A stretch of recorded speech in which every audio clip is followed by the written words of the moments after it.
So a while ago I heard the equation, how many motorcycles are too many motorcycles? And I saw somebody once say the equation to that is n plus 1. So basically what that means is however many motorcycles you have in your current garage plus one more. Now I feel like whoever came up with that equation was trying to justify one of their motorcycle purchases to their significant other. But I quite like that equation. I've forgotten how hard it is to do motorcycle videos in the autumn and winter. It's raining today. But I sort of had this thought, how many motorcycles is too many? So let's jump on the bike and let's have a chat about that.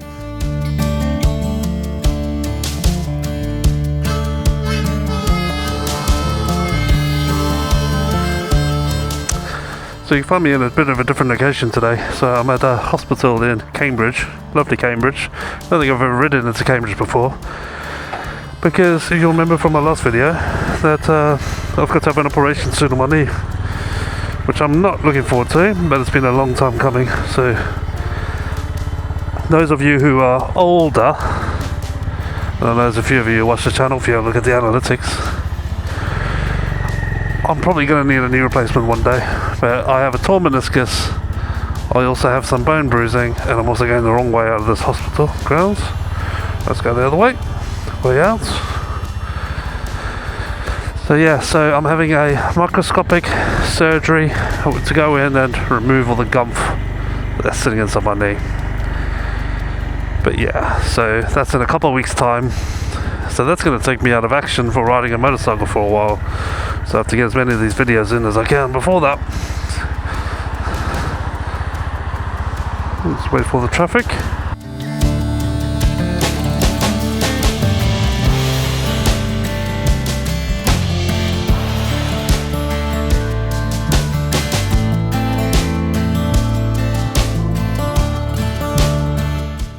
So yeah, so riding through lovely Cambridge, I have to say it's quite pretty. It's quite a nice little town. I say little town, city. So I'm out today on my 2025 Honda GB350. As you know, this is my other bike. This is the first time ever in my biking career, can you call it a biking career, that I've owned two motorcycles at the same time. Normally one goes for the other. But this is the first time I've owned two, and if you guys are anything like me, sometimes owning multiple motorcycles, whether it be two or more, can sometimes be a little bit stressful.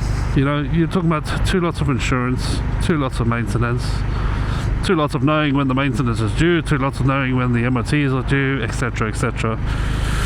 So I always consider having one is probably better, and we do have a family car. We have one family car and then two motorcycles.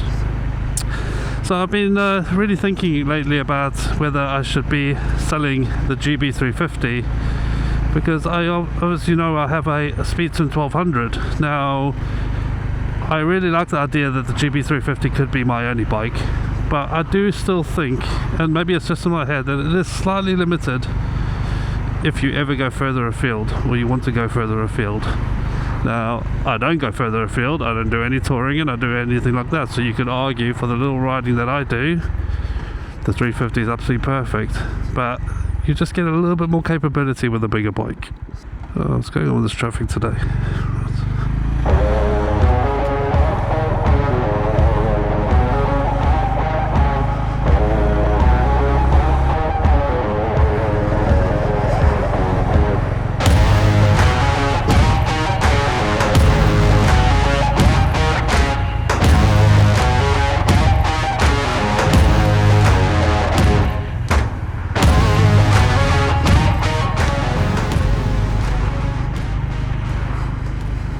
And this is, folks, this is why we ride motorcycles around towns, because you can skip all that traffic. So one thing about riding in autumn, obviously it's a bit wet today. We've had terrible weather in the UK, so it's been so hard to get out and ride, let alone do a video. But today I needed to go to the GP or the doctor for a pre-checkup before my appointment, and I had the opportunity to take the bike, partly because the wife stole the car. So here we are, but actually it's great because when things like that happen, it forces you to get out the bike and it forces you to get out in the rain. So yeah, so as I said, I've got two motorcycles. I've got this Honda GB and I've got my Speed Twin 1200, and I'm thinking about selling the Honda GB, and I've had it up for sale for a decent price actually, and I've had a lot of interest in it. And funny enough, a couple of months ago these bikes were selling like hotcakes because you can't get any more of them in the UK, so second hand they were really holding their value. But since then I've had a lot of interest, but no one's come to really sort of have a look at it and go for it. So yeah, so if it doesn't sell, I'm not going to sell it for stupid money, then I'll obviously just keep it.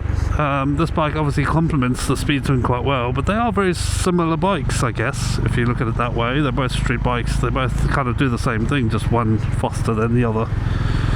But what I do find, and this is what I wanted to know, if you guys have multiple bikes, do you have one bike that you tend to favour over the others? Now, I shouldn't like this Honda GB 350 with 21 horsepower any more than my Speed Twin 1200, but when I am faced with the opportunity to go for a very short ride, particularly if it's around country lanes, 99% of the time my head always goes to take the GB.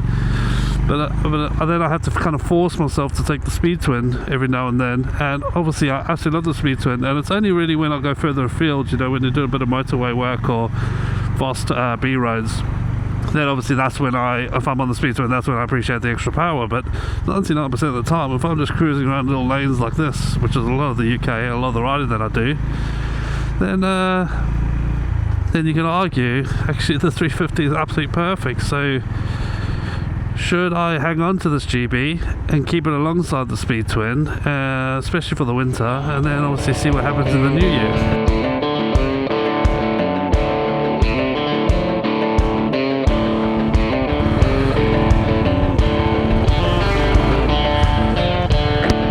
So what's the perfect amount of motorcycles then?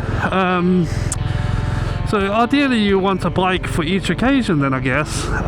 So you know, you've got your street bike, so whether that be a Honda GB 350 or any other sort of standard naked bikes that exist in the world. Then you want an adventure bike, you know, something that's a little bit more for touring. So that could be an adventure bike, or could be a big tourer, you know, like the the BMW RT 1200 or whatever those are, or just a BMW GS. So you want one of those. Then if you're into a bit of green laning, clearly a GS is too big for that, so then you want something like a little CRF 350. Is it 350 or 300? I think it's a 300, isn't it? Something like that, like a little dual sport or something you can, you know, that's light to take off the road. And then, you know, what other kind of riding? Oh, you want to do a track day? Alright, let's get a track bike. So then you're looking at like, what's that, 5 or 6 different bikes for different occasions. So I guess the question is there one bike that does it all?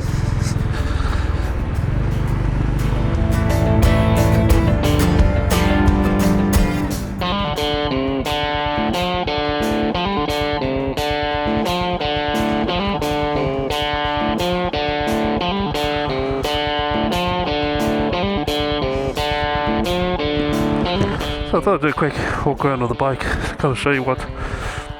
So I don't normally ride in the rain, and this is the first time I've ridden this bike in the rain, and this is the fun and gaze now. She's going to need a bit of a clean. So the problem with the GB is that it's got a very short front mud guard and no sort of sump guard. So look at the state of this engine now. So that's not going to have to get cleaned up. So I do have a fender extender to go on, but because I was selling the bike I didn't want to bother, but I think I'm going to do that. And I need to get a sump guard just to protect that lower engine. Otherwise, look at the state of it now, and that's only just a little bit of rain today. But yeah, so what else have I done to the bike? So I got rid of the bar-end mirrors and put the original mirrors on, and a massive shout out to a guy on one of the Facebook groups. He sent the mirrors out for free, because when I bought the bike I had the bar ends and I didn't have the original mirrors, and I asked anybody if anybody was selling them, and he said, you know what, I don't need them, I'll sell them. I mean, they're just cheap plastic, but still, what a result. I appreciate that. And I've got my my Dolomiti 30-litre case on the back there, and I think it suits the lines of the bike actually. You know, there's a lot of people like, oh, it looks like a delivery bike, but yeah, you know what, I don't care, I need lockable storage. I think that's probably the best option there is, and that can also go on my Speed Twin, and it kind of suits the lines of that. And I've got this little Krieger bag, which I find quite handy if you're just popping around. I'll just put my disc lock in there, super handy. It just straps to any bar that you have on the bike, which is quite cool. Other than that, it's pretty standard, isn't it? But she is looking lovely. And every time I look at her and I ride her, I mean, just listen to that little putt-putt. It just makes me not want to sell it. But as I said, like, do I need 2 motorcycles? No, I don't. Does anybody need 2 motorcycles? No, they don't. Let's get back on the road. Sounds that puddle.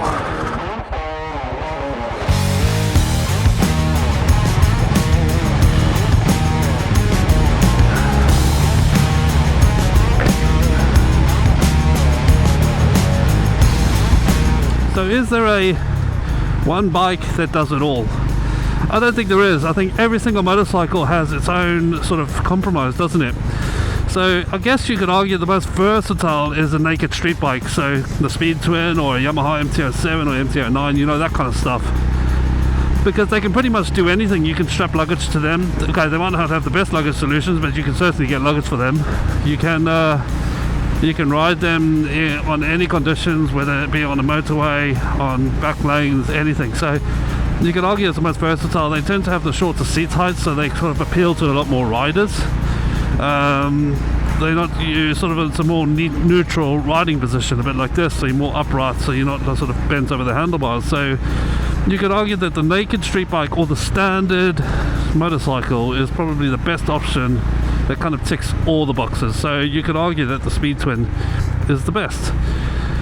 But then if you want to do a little bit of touring, so it really depends on buying the bike, I guess, for the kind of riding that you do, not the riding that you dream of doing. How many people watched those long way downs and went out and bought GS's to literally pop to the coffee shop? And you get that old age joke, don't you, that you see a lot of the GS guys all dressed up in their sort of head to toe in their Teletubby outfits, you know, standing around the local coffee shop, and that's as far as their bikes go. So then you can argue, well, you could do that on any bike. Why would you choose to do it on such a big, heavy GS? And I've never ridden a GS, but from what I've heard, you know, once you've ridden a GS, it's kind of like the Swiss Army knife. It can basically do everything. But it's a big, heavy bike to lug in and out. And as we know, the biking community is getting older. So that's why the GB's done so well, because people want something lighter, smaller.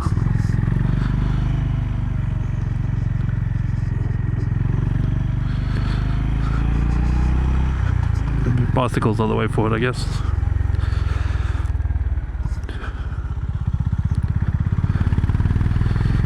So yeah, so I totally get the appeal, and I had a Taka 800 for a while. That thing had cruise control. It was so comfy, honestly, and it was absolutely lovely. But it didn't make me want to ride it.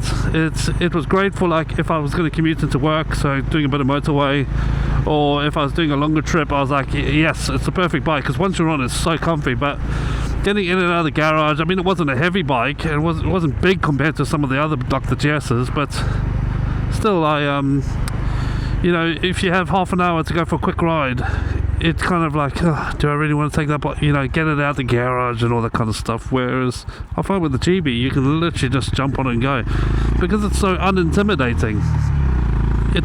You know, you could argue, just jump on it, you don't even have to put gear on, just put a helmet on, but because it's probably the same speed as like a lot of bicycles ride around. But obviously I do ride with all the gear all the time.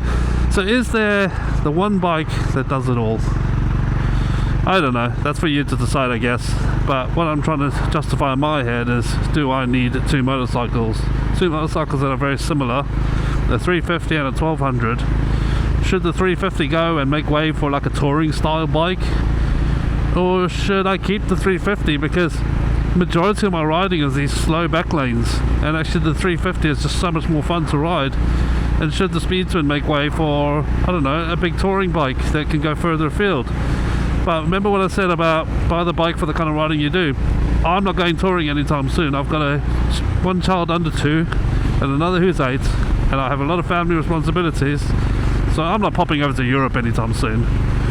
But then it's nice having something in the garage that you know you could just pop over to Europe.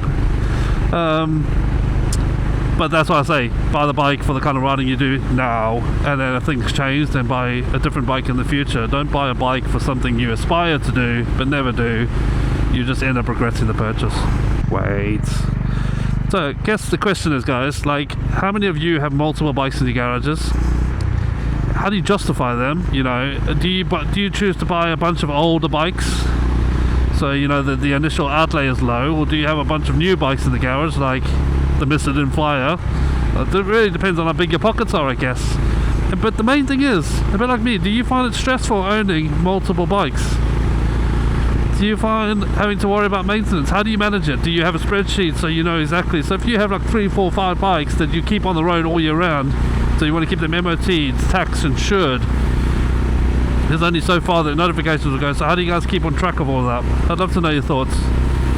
Anyways, I'm going to try to get home now before I get absolutely poured on and there's a cloud coming up.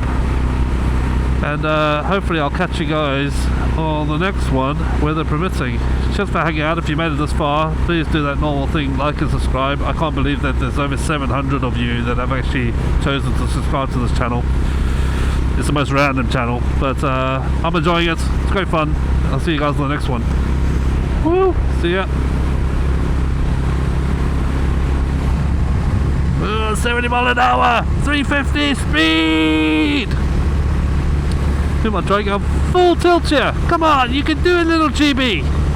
Yeah. Who says you can't have fun on a GB? Look, I'm getting overtaken by so many cars, but that's alright. It's all the fun of the games. Off you go, dad car. You overtake me. I'm having more fun.